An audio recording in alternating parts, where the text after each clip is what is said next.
Good morning. My name is Mike Donkersley. I'm the General Manager of Sales for Lawrie.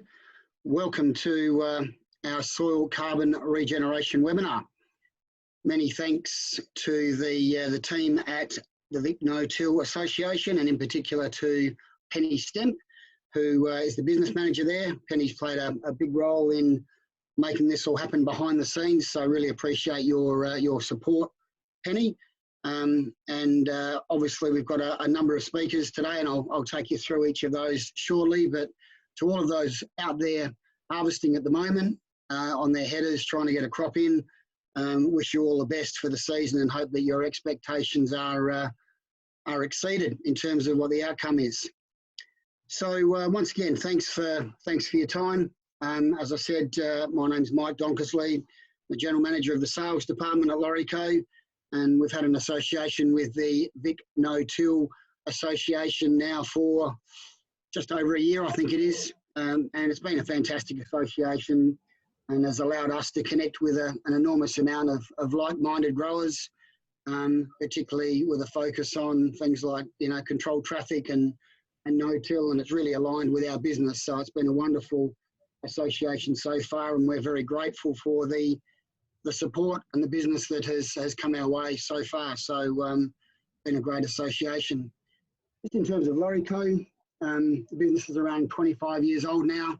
We research, develop and manufacture a range of biological solutions. We're based in Adelaide, which is somewhat of a challenge based on the news yesterday that came through regarding the COVID outbreak, but hopefully we'll have it under control very quickly. As far as Lawrie is concerned, we work very closely with growers, with consultants and with agronomists in a wide range of market segments. So we're not just in broadacre, we're in horticulture, we're in pasture, in turf, and viticulture. So we do play in a number of market segments. In today's webinar, what we're going to bring you is a series of speakers that are going to articulate different parts of the journey in terms of the whole carbon process, right from how to go about the practical steps of building carbon to the actual end result when you can actually trade it. So there's a lot of questions that are probably rattling around a lot of people's minds in the industry at the moment. It's certainly very topical. There's not too many days I don't open my emails and there's an email from someone asking about carbon sequestration or carbon building, and you hop onto sites like LinkedIn and these sort of things, and Facebook and Twitter, and it's everywhere. So what we're going to do today is hopefully answer a few of those questions, fill in a few gaps, and give you some insight into where things are at. Our first speaker is going to be the chairman of Lawrie, Mr. Matt Denton, who is also our lead carbon strategist for the business.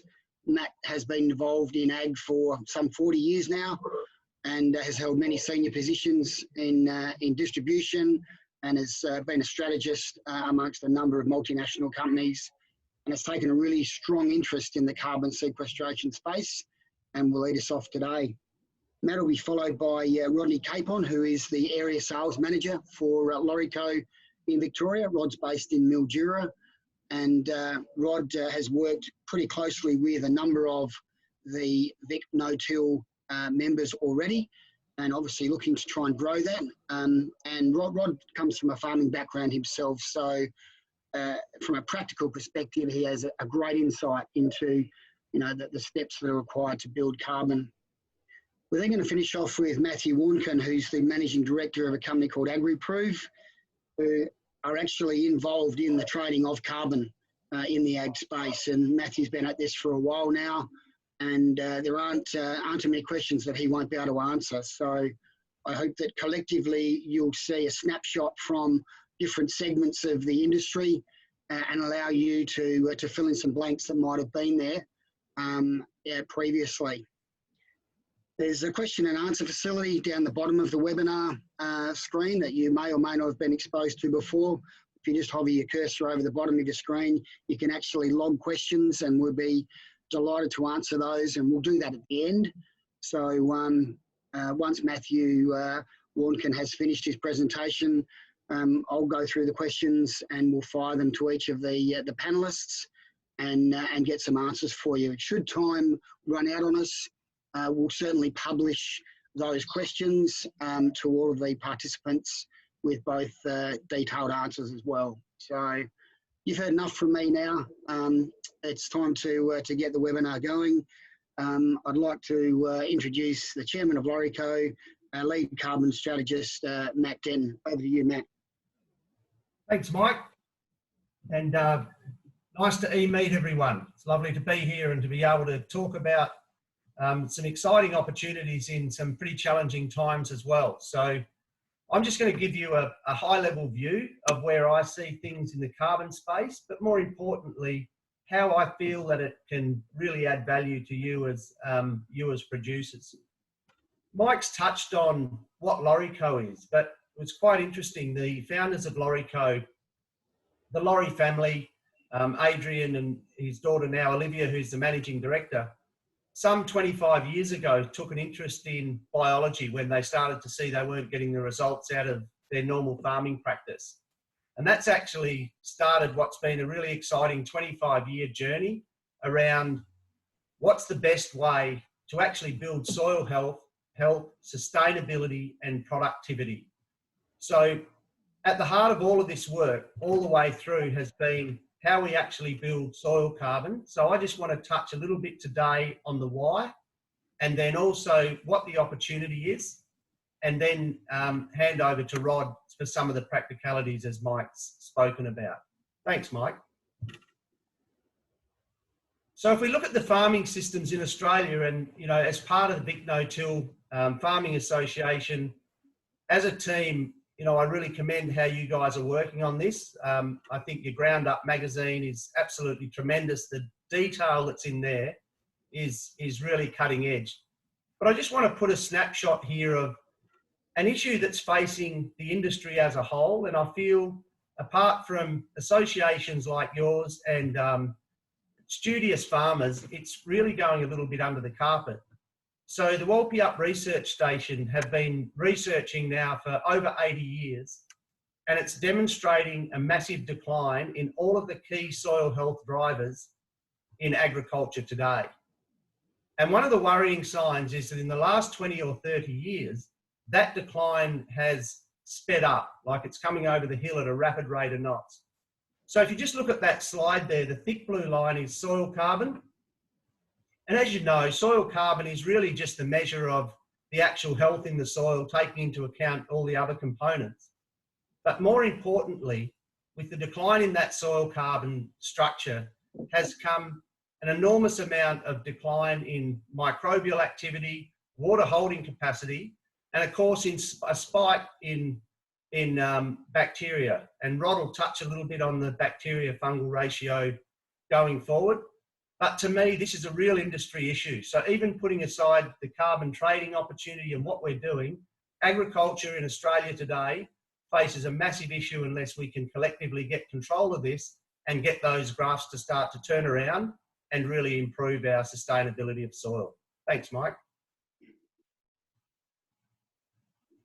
So one of the key things is that it's about how does Lawrie Co support this emerging opportunity, and therefore I say that it's your opportunity. So the opportunity is for producers in Australia today, farmers in Australia today, to not only focus on soil health, but then to be able to have a choice to build an income stream.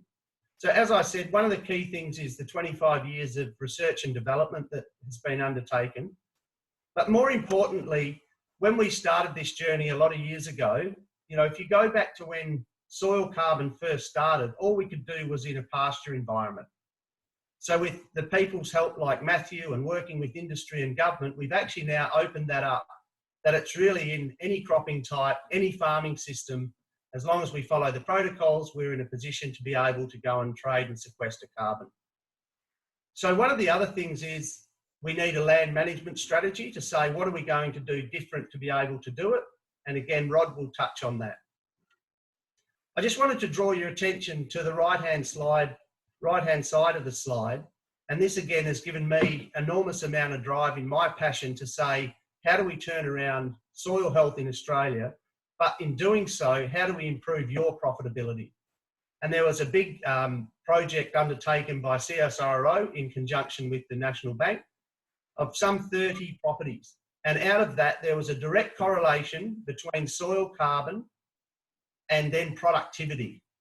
So the trial that came out of that was that if you double your soil carbon, you'll increase your gross value of production, so therefore your return per hectare at a gross level by 2.3 times. So if you think that through, again, by improving soil health, it develops an enormous amount of profitability for you going forward, therefore sustainability. Just at the bottom of that slide as well, you see that one of the things Lawrie is working on at the moment is we've got a plan underway to do the world's largest agricultural carbon offset project. And that's going to be run here from South Australia. We're well developed on it. We're in discussions with government, and we've got things in train that I think is going to position Australia as leaders in the world in terms of what we do with this. And I'm really proud of the team and the work that's been done by a lot of people to get that project to where it is today. So watch this space. It'll be very exciting over the next 12 months. Thanks, Mike. So in its simplest form, what I'd like to do is to look at soil carbon a little bit differently. If you look at your running of your property today and you sit down with your accountant and you go through things yourself, one of the things that you measure is, of course, your profit and loss statement. Preferably more profit and no loss, but we all know we work in agriculture, so that doesn't always happen. So what we call that is an above the ground. So therefore, let's look at that as being yield, productivity, and carbon credits. And the difference between a profit and loss, of course, is at the end of a period, 12 months, a line gets drawn through that, and then our accountants or partners or whoever it is gives us a new budget, and again on day one, we start again. So above the line is really that 12-month return. What are we getting? What's the profitability that can come into the farm? So there's real two key drivers out of that with this program. Obviously, productivity. So it's how do we increase yield? And then, of course, is the carbon credits. If the focus is all about just building soil health, that's enough. But now you're going to have that opportunity to also build a new income stream, which again will impact your profit and loss over the 12 months. But then the interesting component happens, and often this is overlooked. If you look below the ground, i.e. what's happening in your soil, what's happening in terms of long-term direction in your property. So again, there's some interesting stats in here. So for each 0.1% increase in soil organic carbon, that will have the capacity to hold 16,000 litres of water per hectare, or 160,000 litres over 10 years. So again, there's enormous other benefits, but that's just one example. The next component is around sustainability and farming assets. So one of the key things, and the reason NAB did that project with the CSIRO, is as long ago as 10 years, they're starting to look at how do we actually look at the quality of a farm and what's the borrowing capacity of that farm based on soil organic carbon. So already we're starting to see financial institutions, real estate people, property acquirers starting to look at the health of the soil being a key thing in terms of, well, how do you build your natural capital and therefore the value in your property. Over the last 12 months, we've had the privilege to be in discussions with one of the top 10 landholders in Australia. They're massively accumulating land and they hadn't really considered this. So they buy land and then lease it to people that come on and run it, agricultural land. And they're now putting into theirs a soil organic carbon level management in terms of how they value properties going forward when they acquire them, but also for the lessee, how they actually measure the quality of that farm and the asset that's given back to them at the end of the lease period. So just in closing, I'd really like you to think about soil health being soil health, sustainability and profitability. And that's the key drivers of us in the farming community today. But on top of that, what I hope that you get out of the next half an hour or so is then how on top of that do you then go and build another income stream to be able to build another level of safety and resilience into your farming property. So thanks very much for the opportunity to give you my view in a very short period of time. And I'd now like to pass on to Rodney Capon. Rod's based in the Sunraysia, been with Lawrie Co around 8 years, and that picture shows how much he loves being under the ground. Rod's come, as Mike said, from a very large dryland background, also viticulture and irrigation, and is absolutely passionate about biology. So I'll pass over to Rod and just get Rod to run us through some of the practicalities of how we actually do this. Thanks very much, Matt and Mike. So as Matt's indicated, I come from a practical background. I had nearly 20 years of practical experience in broadacre farming, both irrigated and dry land, livestock management and viticulture. Then that experience and passion led to my employment with Lawrie Co, where I now get the opportunity to work with farmers that are also passionate about this right across the country. So it's been a fantastic time at Lawrie Co so far, and just everything seems to be right on the precipice of this changing to be mainstream. I think what we'll see down the track is this will become conventional agriculture.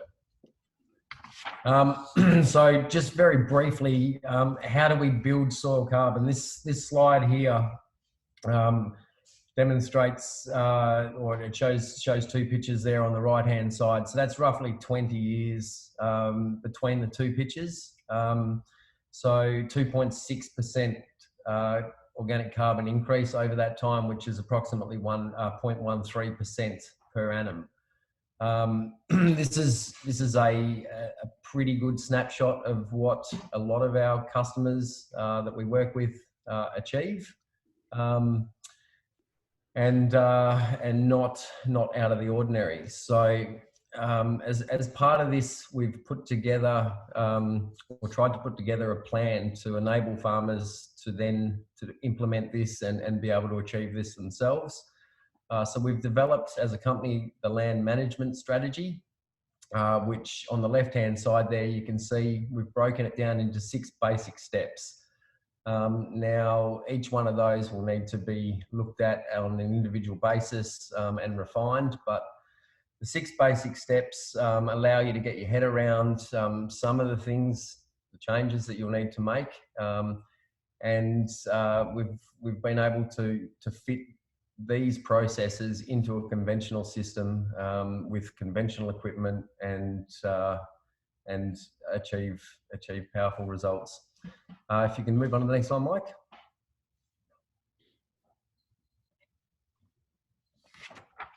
Okay, so the first of the 6 steps is mineral balance, which is commonly overlooked in conventional agriculture. Conventional agriculture tends to look at minerals as a whole number, whether you've got calcium, whether you've got phosphorus, and so on. It tends not to look at the ratios between these minerals, which is ultra important.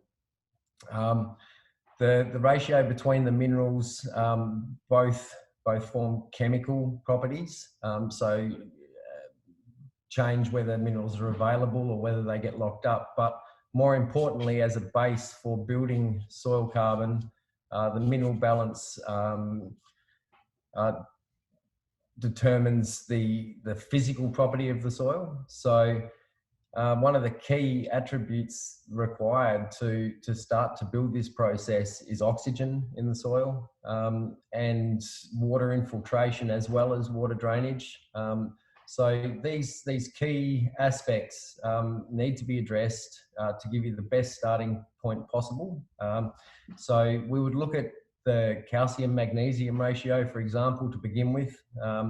So having these ratios in the right amounts will either open your soil up or bring it together, but in summary will produce the right environment to kickstart the biology and to allow the plants to flourish and begin this rebuilding process.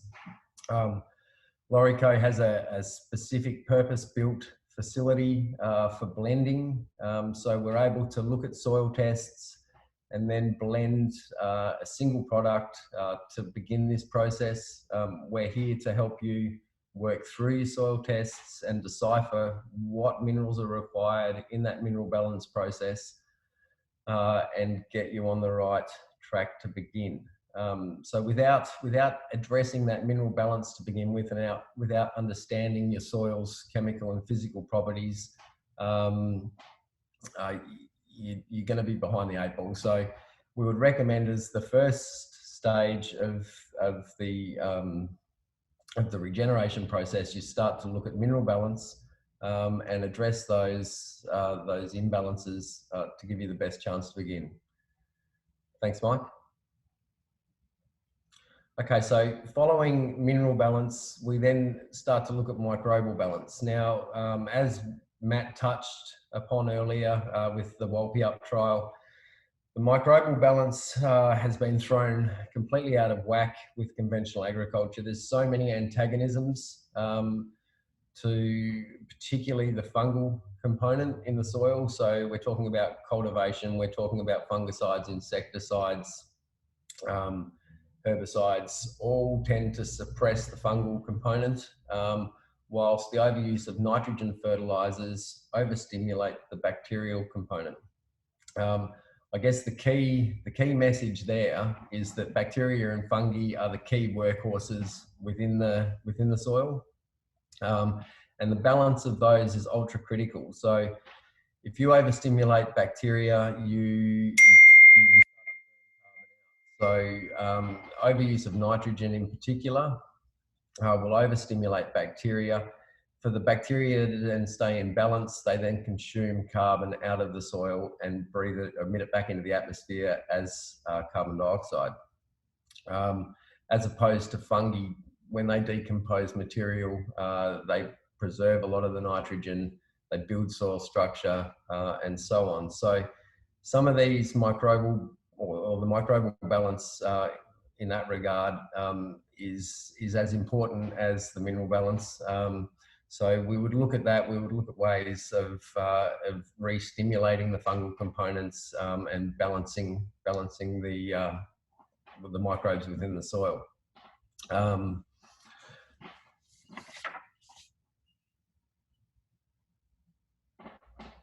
I think that's fine with that one, Mike.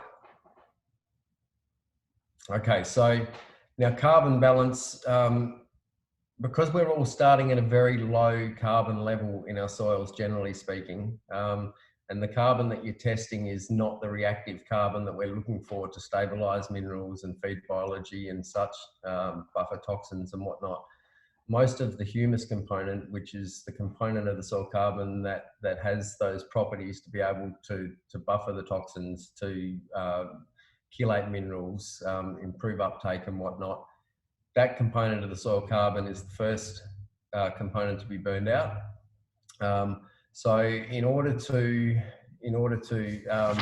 kickstart the biology, to kickstart the reproduction of soil structure and whatnot, small amounts of reactive carbon, so humus-based products, humic acids, fulvic acids, are essential to be added in with your conventional agricultural processes.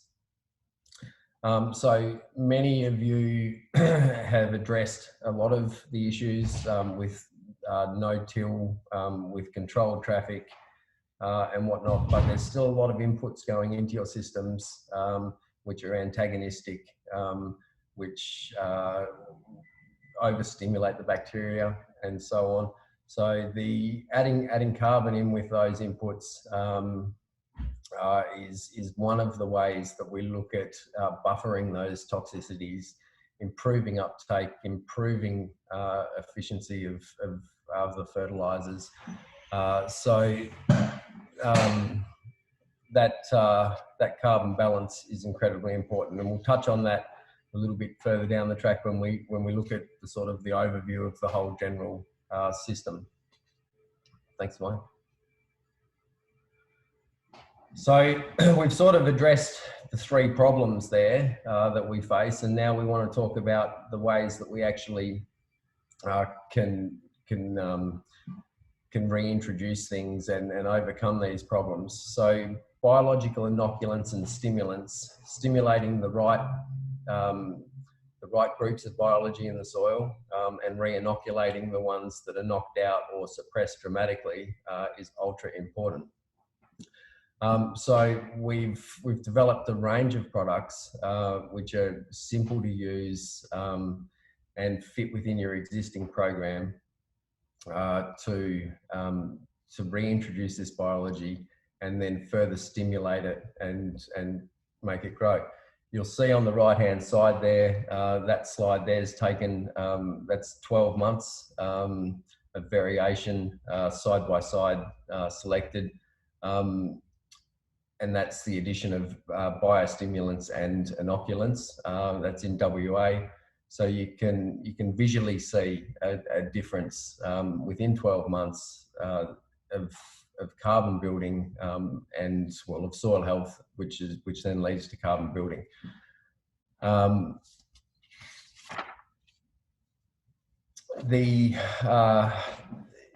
Everyone I think is okay with, or everyone here that's listening now would be familiar with using biological inoculants. Nearly every farmer inoculates their pulse crops with rhizobium, and you can physically see nitrogen nodules developing and whatnot when you do that.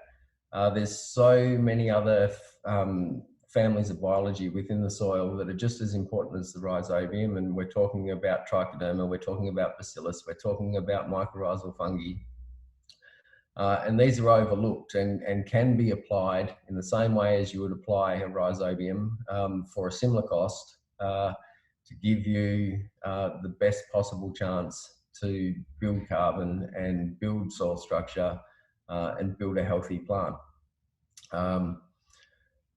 So combination of inoculants and then biostimulants, so humic acid, fulvic acid, kelp and fish, they're all very powerful biostimulants with a target toward the fungal component to relift that, balance the biology or the biological, create a better biological balance, sorry, within that soil.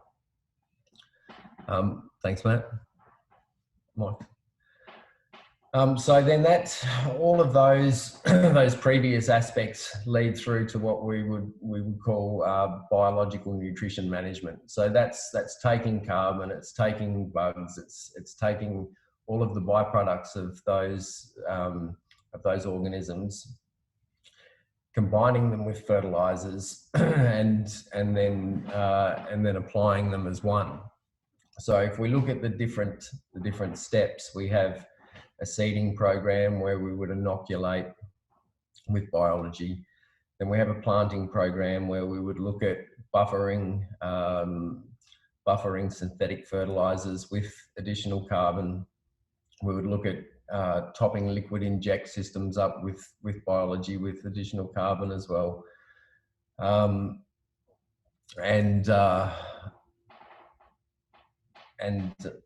The foliar program then is ultra important. So if we go back to the biological imbalance that we saw from Walpiup, where we had bacteria and fungi out of whack, a lot of this, as I said earlier, was the overuse of nitrogen, particularly urea in the soil. So as a biological nutrition management program, we would look at more foliar applications of minerals, reducing antagonisms that would be within the soil or the base problems that we're trying to overcome, increasing root exudates and further stimulating biology.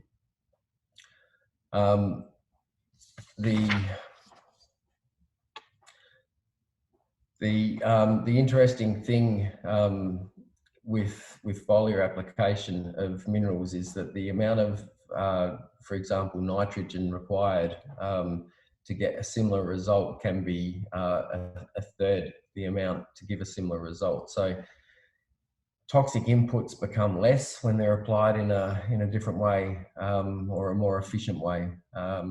So all of these processes, we look at different ways to apply the minerals. We're not saying go without nitrogen. We're not saying go without phosphorus. We're saying a balanced approach.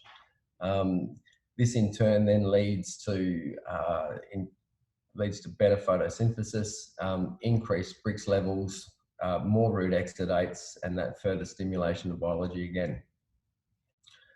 If we then look at the post-harvest side of things, this is one of the most critical aspects, which is often overviewed. If you can go to the next one, thanks, Mike.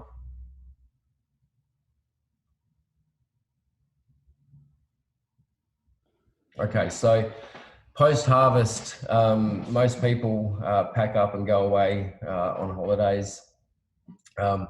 However, residue management is probably one of the biggest contributors to building soil carbon that people are not doing at the moment. If we again look back to the Walpiup situation and we look at the overstimulation of bacteria and the suppression of fungi, most of our residue is digested with bacteria, meaning that most of that carbon ends up back in the atmosphere. We've developed a simple residue recycling method, which will then put that carbon back into the soil, build soil structure and soil carbon. So what we do is we spray the residue with cellulose digesting trichoderma. This breaks that cellulose component down and puts it in the soil, as opposed to bacteria doing the decomposition and breathing that carbon back out into the atmosphere.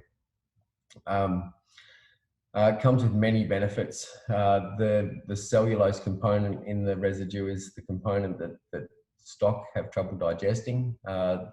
Therefore, the residue becomes a better stock feed, as well as it turns it into a quality compost. So you've basically got a mat of residue across the floor of your farms, and dealt with in the correct manner, we can turn that into a quality compost. We can cycle those minerals back through the system, and we can conserve the carbon, as well as preserving more than 60% more nitrogen than if bacteria do the decomposition.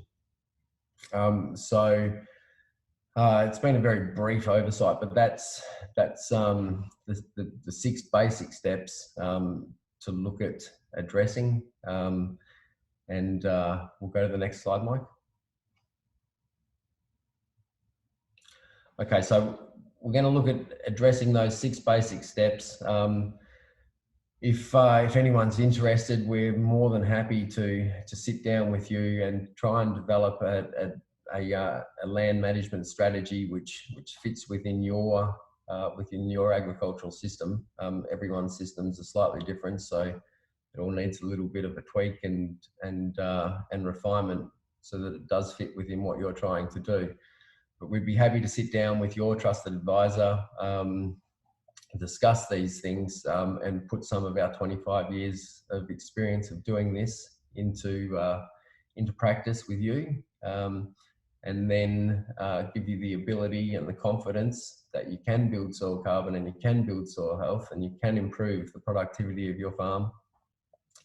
And then, as Matthew Warnican will explain shortly, the ability to then turn that into a secondary revenue stream is now an actual thing. So thank you very much, and we'll be happy to discuss any of this in person or over the phone, and we really hope to hear from you and work with more of you. Thank you. Thanks, Matt. Thanks very much, Rod. Thanks also to VicNoTill and Lawrie for this opportunity to present. And Mike, we get, I think, go to the next slide or two.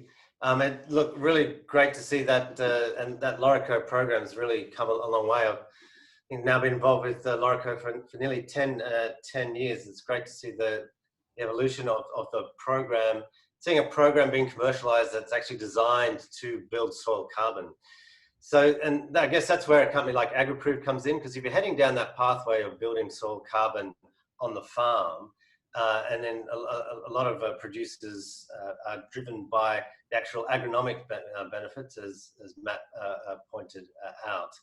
But if you're heading down that pathway, it makes perfect sense then to actually get paid for the soil carbon that you're actually building in your soil. And that's what we do. We convert that increase in soil carbon into carbon credits, and carbon credits can actually then be sold. It's run under a regulated program, the Emissions Reduction Fund. It's arguably the most administratively dense program and method, and most technically complex, because we actually physically measure the changes in soil organic carbon stocks on farms.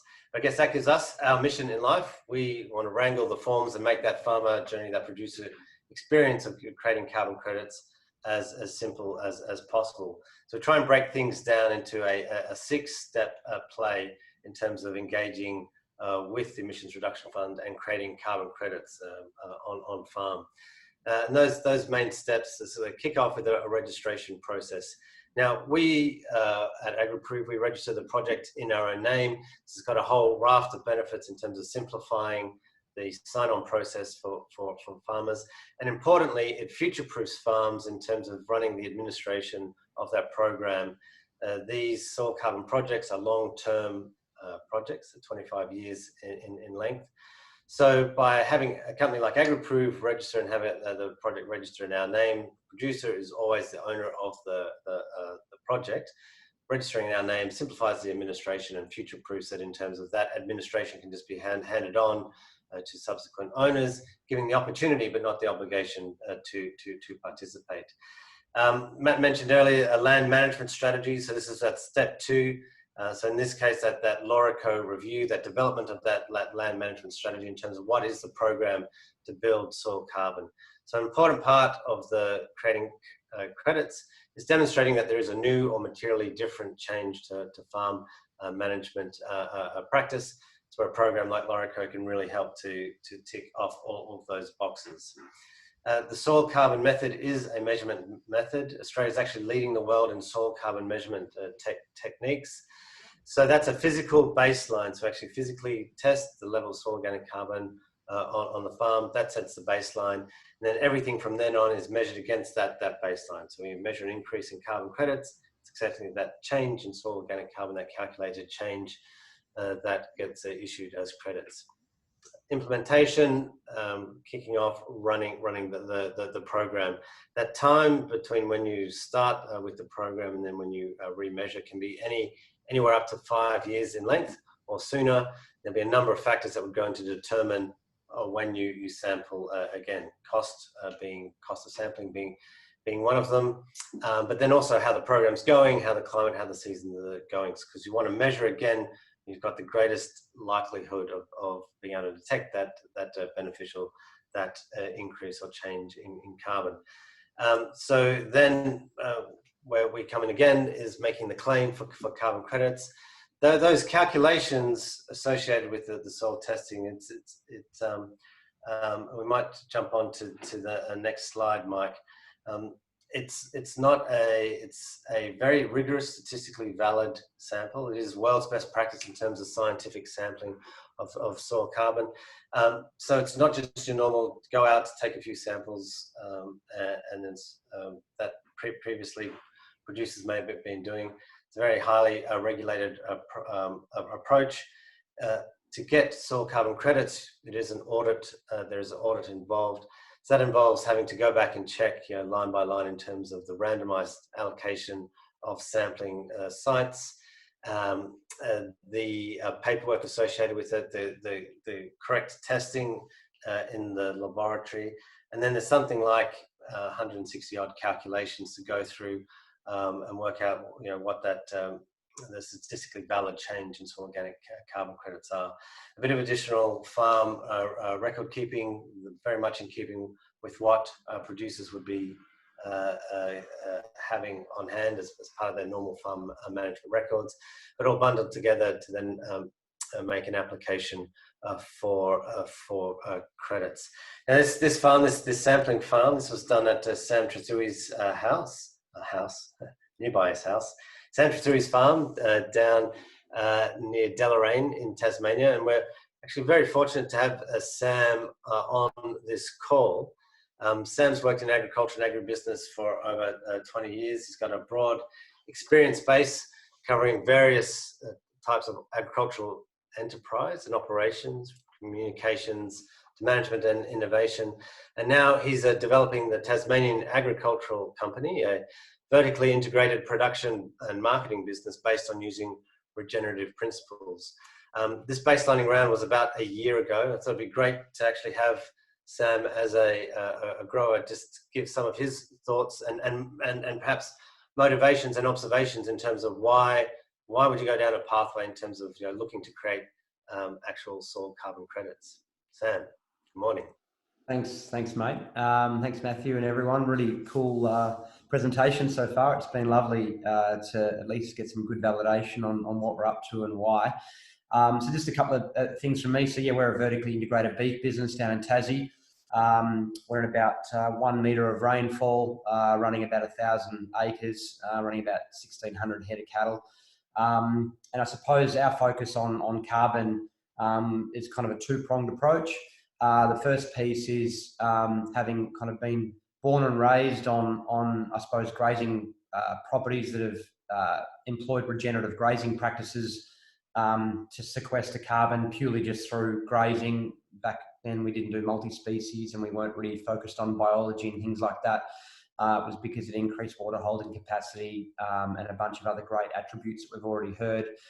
So for me, it was getting involved with this was firstly, it was the right thing to do, and that was the way we wanted to farm, and it also in time allowed us to use less inputs. And there's been a lot of sophistication and development in the kind of carbon farming space, if you will, over time, where we're now using multi-species. We know how to farm in ways where we can use less pesticides and be smarter with the way we I suppose provide nutrients to our plants and soil, which we've already heard a bit about today. So that was a big part of our puzzle. And the second piece was consumer. So we're a business to consumer brand. Consumers are increasingly aware of the impacts of agriculture more broadly, and specifically cattle, on our environment. And so this is a methodology and a way that we can be transparent with a globally approved testing methodology, which is why we also went with AgriProve. To say this is how much we've sequestered and this is how much we've emitted and this is what we're up to. So there's a huge kind of piece here from a consumer perspective as to proving that what we're doing at a global level is good for the environment. So that's kind of what we're up to. So it's been a pretty good process. I mean, I'm not here to promote AgriProve, although they have invited me on here. They made the process incredibly easy. I signed a couple of documents and we're done. They organised all the testing. And now it's up to me to implement our land management plan, which is, I suppose, defined by time control grazing, multi-species, and a massive reduction and careful use of synthetic inputs. Yeah, one question that commonly pops up that I just thought I'd throw in there is people think, what if we're going to saturate the soil with carbon? This test goes down to 1 metre. And there's no way in my lifetime, in my 30s, that I'll ever, I don't think, saturate the soil in carbon down to that depth of 1 metre. So there's an enormous opportunity to draw down carbon dioxide and not only get paid for it, but increase the carrying capacity, health and resilience of our land. So that's just a little bit of a snapshot from me on why we're doing what we're doing. And I'll be around for the rest of the webinar to answer any questions. Thanks very much, Sam. And I just picked up Sam's grazier or in beef, and I guess VicNoTill is a lot of broadacre. So most of the soil carbon projects registered in Australia to date are all grazing properties, and that was because, as Matt mentioned earlier in his presentation, the first soil carbon method in Australia was just for grazing. It was only much later in the piece that all of broadacre agriculture has been opened up. We see really exciting opportunities where you could learn some of those basic principles and take those learnings from the soil carbon project implementation on grazing properties and expand it out to broadacre. Just a bit then in terms of rounding out that discussion on the more the mechanics as to how you get carbon credits. So it is, and to highlight, this is a measurement based method. So it's every time you do a sampling round and you measure that increase in carbon, that soil carbon credits are issued. Cost is a factor. And we're working really hard so that's the cost, the physical cost of baselining. We're doing a lot of work to try and remove those barriers for participation for producers. So one of the innovations we've brought to market is when it comes to doing soil carbon sampling rounds, we'll provide a quote in terms of dollars, today's dollars, or a quote in terms of future accus. So you could effectively say, right, well, we'll fund it from the future carbon credits, and that effectively, is Agri Group providing essentially a non-recourse loan to get that funding work actually done. Just a few last bits to finalise my comments. So just a bit about the work that we have been doing. So we were very fortunate to be working with Niels Olsen. Niels is based in Gippsland in Victoria. And what we're finding, a common theme, we're working with Niels, working with farmers like Sam, the kind of farmers that are coming and participating in these soil carbon projects, they are the innovators in the space, and it is a real privilege to be able to work with such a wide range of talented producers across Australia. So we did the work to get the first soil carbon credits issued. So there have been soil carbon credits. We claimed it as a world first because Australia is actually the only jurisdiction in the world where increases in soil carbon actually count to our Paris targets. So we think that's it's actually one of the great things about this doing this work in Australia. It's something we could all be very proud about. That rate of increase was around 10 credits per hectare per annum. We can pick up in the detailed Q&A in terms of how all the maths work.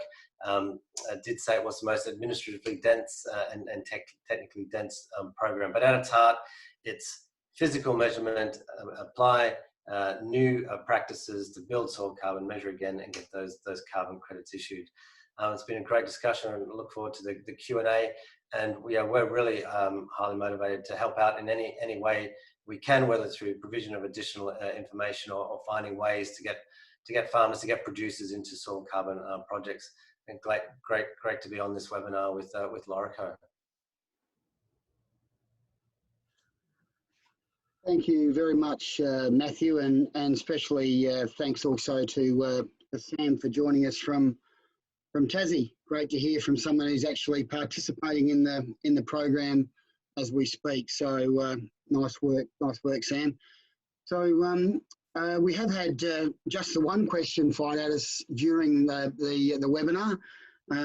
So I'll probably flick that one to you, Matthew Warnkin, if you don't mind.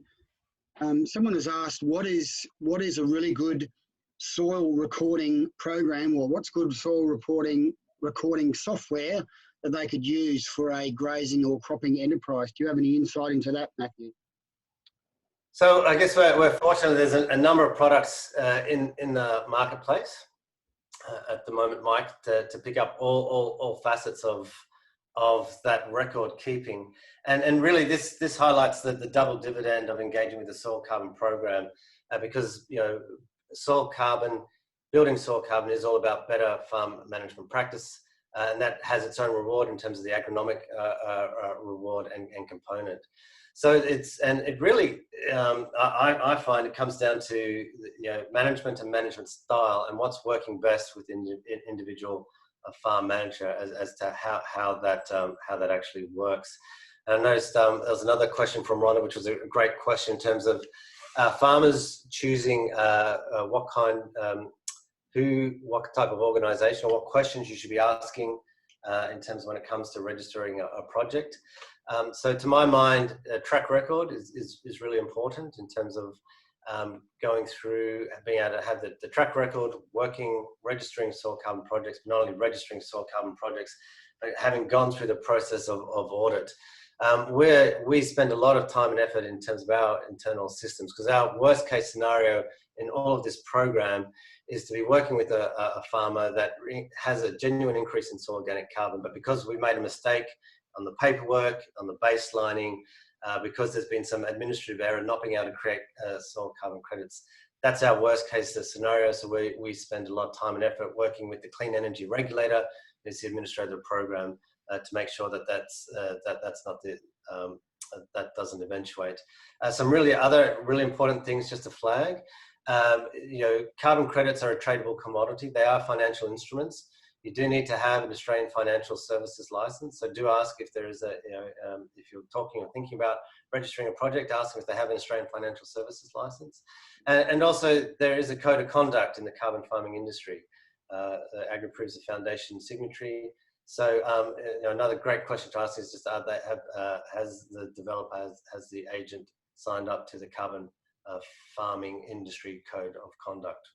So just some good pointers there in terms of making sure you're dealing with good quality people. And there are some great other project developers, and not just AgriProve out there in the space. Thanks, Matthew.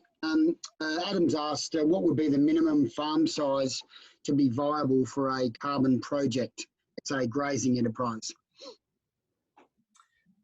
For grazing enterprise in high rainfall area, the minimum cutoff's about 40 hectares. Now, then really what we're talking about is what's the yield that you're going to expect or deliver. Getting out into broadacre cropping, lower rainfall areas, you obviously need to get bigger land size, because the rates of increase that you can expect to get is going to be smaller. Again, we're finding that it's mainly dealing with the managers and what's the motivation for participation. That minimum size and viability is just sitting down and understanding all parties have got clear expectations as to what the potential gains are and where that balance is in terms of cost and reward. Cool. Appreciate that. I've got a question that's been fired at you, Matt, from Tony. He said, could you ask Matt to comment on his funding model, which covers the costs of baselining in return for ACCUs? So that's probably one. So that's one that we're developing. That's kickstarted by the Clean Energy Regulator, is providing loans to companies, loans to organisations to do cover the cost of baselining. So we're effectively AgriProve's borrowing the money and topping it up with our own internal cash reserves. And so we're managing our risk on a portfolio basis. We think the more farmers that are participating, the more data we're going to get, the more proof points, the more lessons that we can share collaboratively around those farming systems, the more soil carbon is going to be increased throughout our portfolio. So it's a very simple model. We'll do the forecast on a particular farm as to what's a likely expected carbon credit yield, and as I said, we'll provide a quote.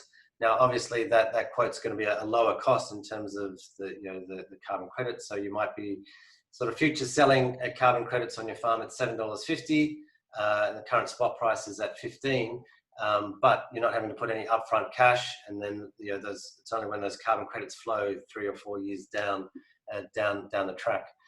It's why we provide both options, either dollars or future carbon credits, as a way of getting that baseline sampling. And it's just trying to remove a barrier so that you can engage with soil carbon projects with no upfront cash consideration or cash implications for farms working with us at AgriProve. Matthew, Tony's just asked the question around the impact on carbon building and carbon credits under intensive irrigation. And that land be included? Do you have clients that are currently under intensive irrigation? Yes, so we do have clients with their irrigation. There's a number of rules and regs in terms of covering irrigation, but if you're irrigating, you can still participate. There's just a few more questions we need to go through to understand about the farming operation. Yeah, thank you. Rod, one for you. A question: does the biology programs and land management programs the Lawrie Co recommend in regard to the products, do they persist in the soil structure, or does it become a yearly input and a cost to the farming system? Yeah, okay, well, that's an interesting question. So as your soil health grows and your dependence on particularly fungicides and insecticides decline, then they will persist in the soil for a longer period of time. A lot of people starting out inoculating as such are then still having disease problems, still having insect problems before they get in the full swing of things. And generally for the first few years, an annual application is required. But with time and the decline of the use of the antagonistic chemicals, then they will begin to carry over. So it's just a matter of removing those or gradually removing those antagonisms. Adding fulvic acid, for example, in with herbicides and fungicides and insecticides does have a buffering effect and will reduce the toxicity on the biology in the soil. But it depends on where you're starting, and it depends on how many antagonistic products are also going into that system. And an annual measurement process, Rod, would obviously highlight to where that's tracking. So there's certainly that. Matthew, one on a scale of percentage soil carbon increase in the grazing space. What's the experience been from some of your clients in that grazing space in terms of percentage soil carbon increase? So there, I think Matt Denton's slide, that 0.1% increase, tracking so over 10 years, that's 125 credits per hectare. I mean, that is a really good performing project that's in line with the results we've seen at Niels Olsen. I see there's another question there just in terms of about rate of, because really what we're talking about is the rate of increase. So it's the quantum and how quickly it happens. But Sam, if you're still there, I'd be really interested to get your comments in terms of your expectations. So you started this program, pretty much from ground zero in terms of buying your farm out at near Deloraine. So what's your kind of expectations in terms of how quickly is your system going to respond, or what are you hoping for? Yeah, it's an incredibly difficult question, and I was just thinking with some of the other questions, and I don't mean to digress the conversation, but I think the thing that we also need to remember when looking at all of this stuff, especially with carbon, is that carbon, I mean, some would say because it can't be sold in a bag, it's been kind of completely disregarded in our kind of modern industrial kind of or conventional farming system. But essentially, all of this is around a holistic farming approach, and that might sound like the bleeding obvious, but the opposite of holism is reductionism. And if you look at our conventional system, it's very much about reducing things to simple kind of ways of being able to get our head around it, which is how we love to think as humans and managers. And unfortunately, all of this stuff, you pull a thread here and it undoes something there. And that's why all this stuff it's there's so many natural processes that are all interlinked and interrelated. It's incredibly difficult for my mind that's been quite focused on this for 2 or 3 years to still comprehend, understand, and influence. And so I just wanted to put that out there. It's just something to remember, that it's really difficult to put hard metrics and targets on stuff, because there's just so many moving parts that we either can't control or are still understanding how we can influence. So to put that disclaimer out there, I mean, we'd be loving to get to a 0.8 to 1% increase in that kind of carbon a year. But I also am aware that, this farm, as good as this farm is it's been doused with MCPA every year without fail, the whole entire place, to kill off thistles, and hit with 300 units of N every spring and every autumn. So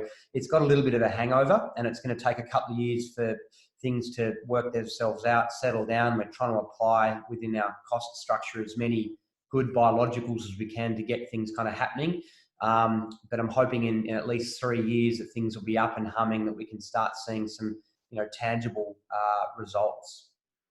And yeah, that's a really good point, Sam. And maybe just to continue with that sort of thread, that nature isn't linear. So when we're talking about a 0.1% increase, over a 10-year period, I mean, that's kind of like looking back at what was achieved.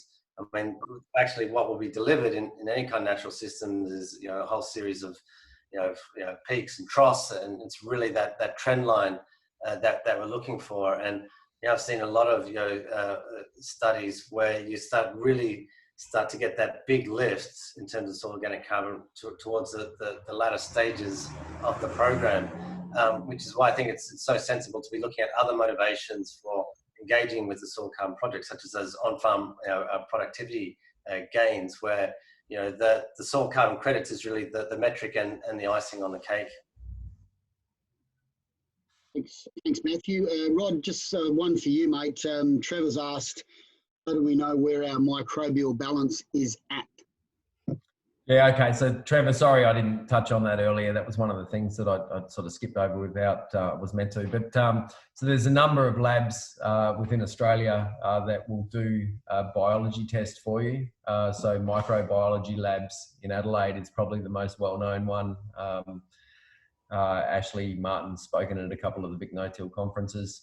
There are other ones. There's now some people doing DNA testing as well. So it's a matter of collecting a soil sample, generally from within the rhizosphere or the root area from your paddock, sending that into one of these labs, and you can get a very comprehensive report back of both the balance of microbes as well as all the different organisms that are within that soil. So just as important as soil testing, a microbe test can give you a very good an oversight of where you're starting and where you need to go. Thanks, Rod.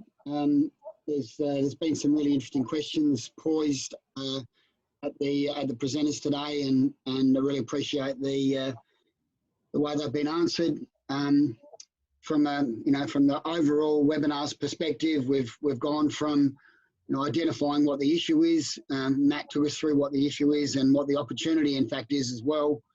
And then Rod took us through how to, you know, practically go about building carbon in quite detail.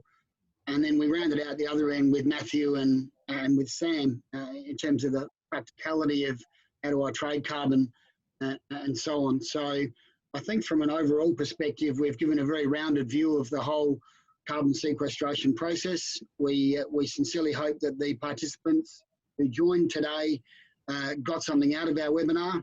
It is the intention of the Lawrie Co group to roll out some regional meetings around SA, Vic, and so on, just to try and further amplify the message. Because there's always questions that you'll remember afterwards that you didn't get a chance to ask today. And ask your local agronomist, ask your local consultant about this, because it's very topical. And the more people that are talking about it, the more chance we've got at actually, getting towards an outcome. On behalf of Lawrie Co, behalf of AgriProve, and behalf of the VicNoTill Association, thank you very much for participating in today's webinar. And just a personal thank to Penny Stemp in the background for making everything happen. Hope you have a great harvest, everyone. Enjoy the rest of your day. Thanks. Thank you. Thanks, Mike. Thanks, team.